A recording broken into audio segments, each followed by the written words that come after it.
All right, let's dive in. Today we're going to pull back the curtain on one of the most popular tools you'll find in any analyst's toolkit, the Relative Strength Index, or as pretty much everyone calls it, the RSI. So, you've been there, right?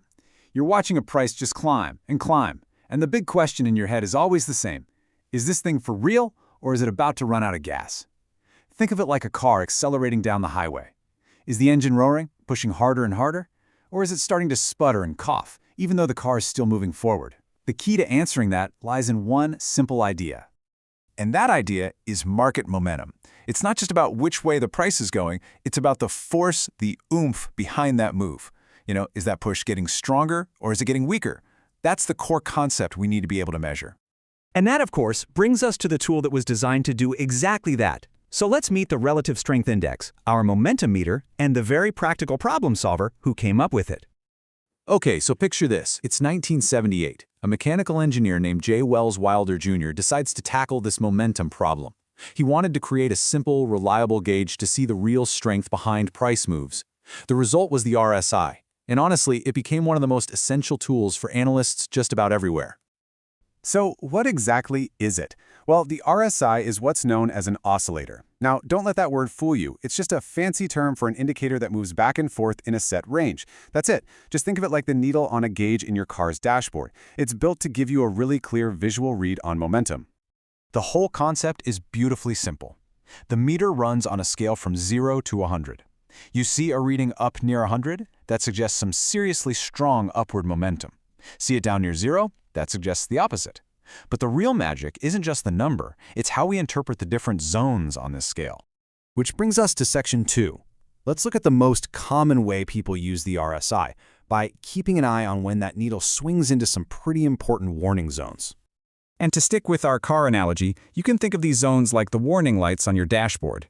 You've got an overheating zone, you'll often hear this called overbought, and that's for when upward momentum is extremely high. And then there's a cool down zone, or oversold, for when downward momentum is hitting an extreme. Now, these aren't stop signs, but they are absolutely signals to start paying a lot closer attention. So when that needle is in the overheating zone, it's suggesting that, hey, maybe the buying enthusiasm is getting a little excessive and the trend might be stretched pretty thin. On the flip side, when it's in the cool down zone, it's a hint that the pessimism might be overdone and maybe the selling pressure is just about exhausted. It's like a quick way to check the market's emotional temperature. But here's where the RSI gets really fascinating.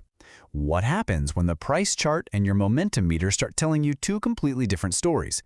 This is an incredibly powerful idea called divergence. So let me set the scene for you. You're watching the price, and boom, it pushes up and makes a new high. On the surface, everything looks fantastic. The trend looks strong, it looks healthy. What's not to like? But then you glance down at your momentum meter, the RSI, and you see something odd. The RSI actually fails to make a new high. The price went up, but the strength behind that move actually went down. The engine is sputtering. This disagreement, this divergence, it is a huge clue that something under the surface might be changing. It's like the foundation is getting a little shaky, even though the building still looks tall. So, a bearish divergence is exactly what we just described. Price hits a higher high, but the RSI makes a lower high. The clue is that upward momentum is getting tired. A bullish divergence is just the reverse. The price falls to a new low, but the RSI refuses to go that low, making a higher low. That's a clue that the downward momentum is running out of gas. Now, while all this talk of divergence is really powerful, it is so important to remember that the RSI is just one tool. It is not a crystal ball, and to really use it well, we have to understand its limitations. And what's really amazing is that even the experts don't always agree on what it means. Wilder, the guy who invented the thing, he saw divergence as a powerful signal that a big trend reversal was coming.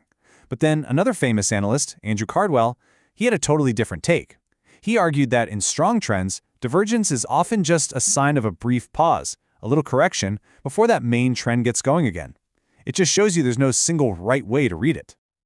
So here's the reality check. In a really strong runaway trend, the RSI can just stay in that overheating zone for a long time, giving you a lot of false signals. And you have to remember, those zones are warnings, they're not commands. That's why the RSI is really best used as a confirmation tool, a way to support what you're seeing elsewhere, not as your one and only strategy. So after all of this, what is the real power of the RSI? I mean, if it's not a perfect predictor, then what makes it so valuable to so many people? And this, right here, is the key takeaway. The true power of the RSI is not in predicting the future with 100% certainty, it's in giving you a lens to look a little deeper. It helps you get past just looking at the price and start asking better questions about the momentum, the real strength that's driving the market right now. And asking better questions is always the first step to making better decisions.